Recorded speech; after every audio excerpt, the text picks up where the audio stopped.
Le Supercross de Paris for 2021 here at the La Défense Arena, and I can't tell you how excited I am and how grateful I am to see some Supercross racing taking place and getting dirt bikes back indoors here where we can hear the bark of those four-stroke machines. Yesterday it was Romain Febvre on top with the fastest qualifying lap time. But it's all changed on its head today. Marvin Musquin being your fastest SX1 qualifier. And Maxime Renault the fastest in MX2, but also with the fastest outright time overall. But join me today, I want to bring you around to the Supercross of Paris and share with you as much as I can so you can get the feeling for it if you weren't able to be here for today. So come along with me and join me, and let's take a look at the 2021 Supercross de Paris.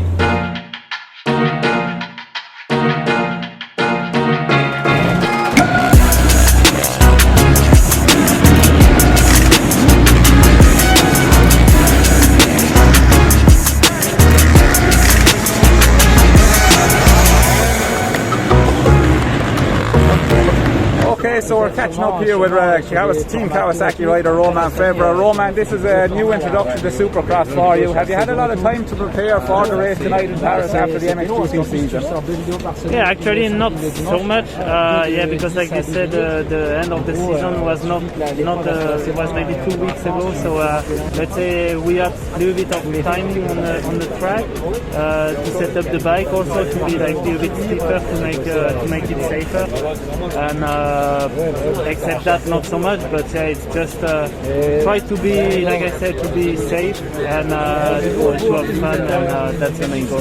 Excellent. Well, thank you very much for speaking with me, Romain, and best of luck with the racing this weekend. Yeah, thank you very much. Okay, so we're catching up here with the Canadian Dylan Wright, and Dylan, your name has become more famous over this side of the water in the last few rounds of the GPs that you took part in. But maybe can you give us a quick recap of your 2020 season and what you did before coming to Europe? So how was your season for you until then? Yeah. I mean, it's been a good season. Last couple of years for me. I got on the 450 in Canada, and then I won 2 championships in a row after winning the 250 championship. And I mean, it kind of went well this season. I had an injury coming in, but it's part of the game. It's stuff happens when you're pushing the limit. So I had a little injury coming in, but we were able to get ready for the season and pull off another championship in Canada. And then I came over to Des Nations to represent Canada, and had a pretty good showing, mostly on Saturday before the race. That went well. And then I had some interest from some teams kind of on this side of the pond a little bit to come and race some GPs. So did the last 5 rounds of the GPs and had a good time, and learned some stuff from some of the guys over here, and it felt good to get my butt kicked a little bit. When you came to do the Motocross Nations, did you have it in the back of your mind to try and stay on a little bit longer, or was it something that completely came out of the blue? No, honestly, came out of the blue. I honestly was planning on, after Des Nations, going home and being on vacation. I'm not going to lie, after Des Nations, I actually stayed in Italy for a week, kind of traveled Italy a little bit with my fiance and stuff, so I didn't really know I was coming back until maybe the next week when I got home. I kind of started getting a couple phone calls and stuff to come back over, and it's always it was a dream as a kid to race the GPs. I mean, growing up in Canada, a lot of guys go race the US, but no one really comes over here. So it was kind of like I wanted something that I wanted to do, and I had some goals in mind that I wanted to accomplish, and I was able to kind of get those accomplished. And it was fun, and I had a good time. Excellent. Now, obviously, we're at the Supercross de Paris here tonight, so it's different from the outdoors. Is Supercross something you have experience with racing in the US? Have you ever raced US Supercross before this? I haven't raced any US stuff just because of my contract in Canada. They don't want us getting into racing Supercross in the US, but I've practiced some down south. When we go to training facilities, they got some tracks available, so we hop on and have some fun. And we have a smaller Supercross series in Canada that I've raced the last few years, so a little bit of experience, not as much as maybe Musquin and Brayton and those guys, but we're here having some fun again over in Europe, and it's all about having a good time and trying to get the best result we can, actually.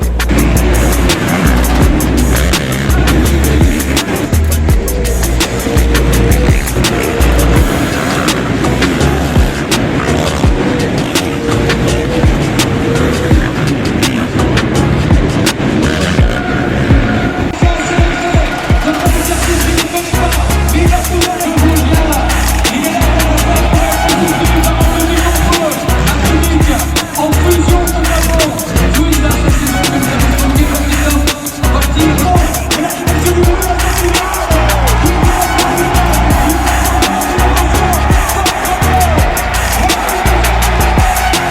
1 hour later. So for the start of the race here in the Paris Supercross, the riders will line up right in the middle of the arena here behind the gate, and it's a big long pole all the way up along, not quite to the very end. There's still a lane in behind at the back end of the circuit, but it's a sharp left-hander in again.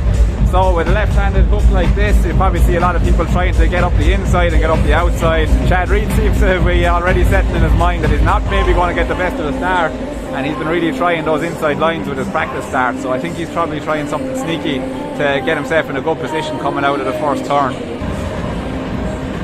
So one of the biggest differences between the Paris Supercross this year and maybe a Supercross that you see in the USA is the absence of a whoops section, which, as you can see, has been replaced behind me here by a series of sand rollers. And this has been proving tricky enough this morning in the practice and qualifying, where you see riders maybe like Maxime Renault, who was able to get some good drive from the bowl turn here and carry that speed all the way through the sand rollers, which maybe adds to his fastest qualifying time here this morning. Then behind me then we have another rhythm lane as well, and this was developing throughout the day as riders were trying different lines. In the morning time it was fastest to go outside of the bowl over here, double, triple through, but later on in the moto we saw a lot of the riders who were coming to land on the downside of this are just jump in the centre of the circuit and then roll around the inside, take the single and then gas it to get the triple out again, and that seemed to be the fastest time. At least that's the line that Marvin Musquin was taking this morning when he put in his fastest qualifying lap time. So another option part of the circuit here in the qualifying is these four rollers in behind me. Now this is a really interesting part of the circuit because when I watched the fastest qualify from Marvin Musquin, I believe he was going on the outside of the berm here and then taking quad all the way over each of the four rollers. Now the other option is to roll around the insides and then you double out through this section, and that leaves a conundrum. Do you take the fastest line to go around the outside of the bowl turn and then quad over the whole lot, leaving yourself open for the overtake, or do you try and go defensive if you're in the lead, roll around the inside double to try and protect yourself? I think this is a part of the circuit that we'll have to watch closely in the racing tonight and see how it develops.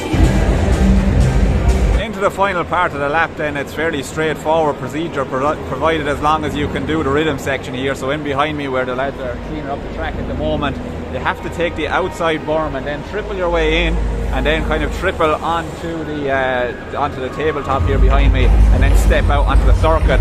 And again, as you finish the lap, you go through this berm here again, and it's standard procedure again where you step on, step off and then make your way out over the finish line. So there's not too much room to improve times here or put a pass in either unless you're going to get ignorant with a block pass.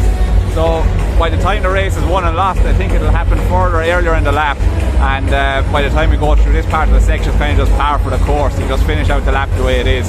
But still, it's a nice circuit here in Paris, the Supercross. I don't think it's quite full on Supercross like what you see in the USA, obviously with the no whoop section. And from speaking with Alex Martin as well yesterday, he was saying that the size of the obstacles and stuff aren't really the same as what you see in the US. But still, it's great to have it here again in Paris, where we can come back for some indoors racing after such a long time off. And I'm really very grateful to be here today to be able to catch tonight's racing.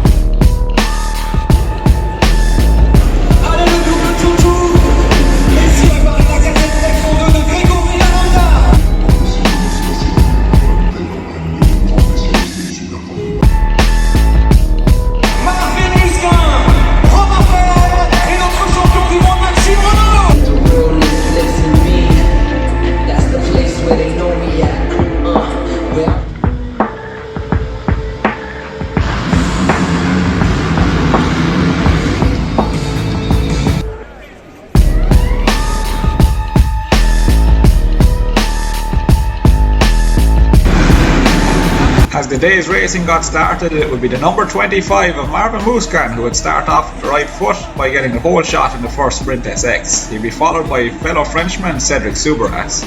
However, the plight of the MXGP riders' inexperience in Supercross came to the fore with ill timings throughout for not only Romain Febvre but Maxime Renault as well, and this would later have catastrophic consequences for the MXGP rider.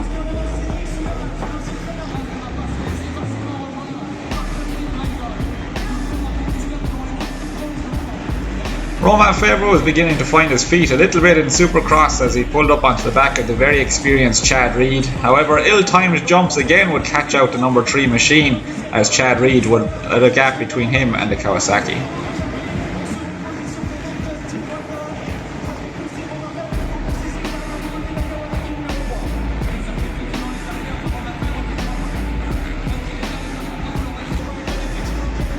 As the first sprint race was coming to a close, there was a group gathering together from 2nd through 5th position as Justin Brayton managed to make his way past Subras, who lay just ahead of Justin Bogle, with Romain Febvre following behind. Marvin Musquin will go on to take the first race win, with Brayton in 2nd, and this last ditch effort from Romain Febvre to try and get past the Suzuki of Justin Bogle didn't yield any fruit, and he would finish in the top 5. At the start of the 2nd Essex sprint race, then Febvre would get a good jump out of the gate, but again Musquin would sneak around the inside to take the whole shot as he stretched out in front of the remaining pack. Romain Febvre has had good speed and he managed to put this pass in on Cedric Soubeyras to make his way into 2nd. However, a few laps later he'd make a small mistake which led to a big accident and put him out of the race. However, the race was not red flagged and continued on, and Soubeyras was sitting in 2nd ahead of Justin Bogle and Justin Brayton. Soubeyras was having a great night on the bike, but Justin Brayton wanted to improve his position and show why he's the best when it comes to the international races coming outside America. He put in this pass on Bogle and set his sights on the Frenchman just up ahead. However, it wouldn't be possible to get the job done before the finish of the race.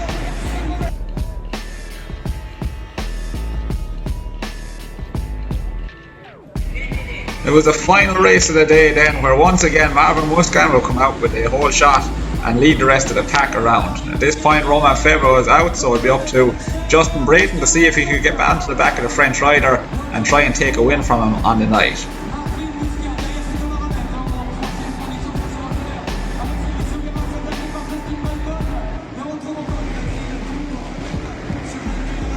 Cedric Soubeyras again had a good start and was sitting in 2nd. And he was just ahead of Brayton, who managed to make his way around into 3rd.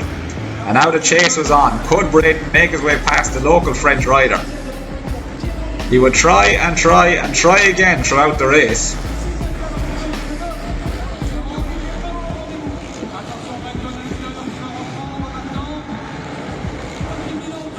Eventually Brayton would get alongside in a rhythm section and eye up his opponent coming into the berm turn before the sand rollers. He squared off the turn, pulled across the front wheel of Soubeyras, but Soubeyras had more drive to once again make it past the American rider to the delight of the French crowd. As they made their way into the final stretches, Brayton once again would try and make a lunge across the track to get past Soubeyras, maybe leaving the door open a little bit so as not to offend the home crowd. But this left him in a predicament then, with the 9-time world champion of Tony Cairoli making contact, giving a little apologetic wave and making his way across the line to take 3rd in the final to the delight of the French crowd. Brayton would finish across the finish line in 4th, however he was very frustrated with the result, as you can imagine. On the night then, it would be Marvin Musquin crowned King of Paris Supercross, and an all-time best result for Cedric Soubeyras, who finished 2nd overall on the night. So that is it then for the 2021 Paris Supercross here from the La Défense Arena, and it was a Frenchman on top in the form of Marvin Musquin, who was convincing all evening long, taking 3 out of 3 victories. It was unfortunate for Romain Febvre there as he came up a little bit short. It was amazing. But it was very unfortunate for Romain Febvre there, coming up a little bit short on the step off, and yeah, really bad get off. So we wish him the very best in his recovery and hope he'll be good for the MXGP once it starts again next February. If you enjoyed coming along with me here tonight, then please give us a like and a share, subscribe, all that kind of good stuff, and you can leave any comments down below as well on what you'd like to see me do in the future, or if you have any feedback for me as well.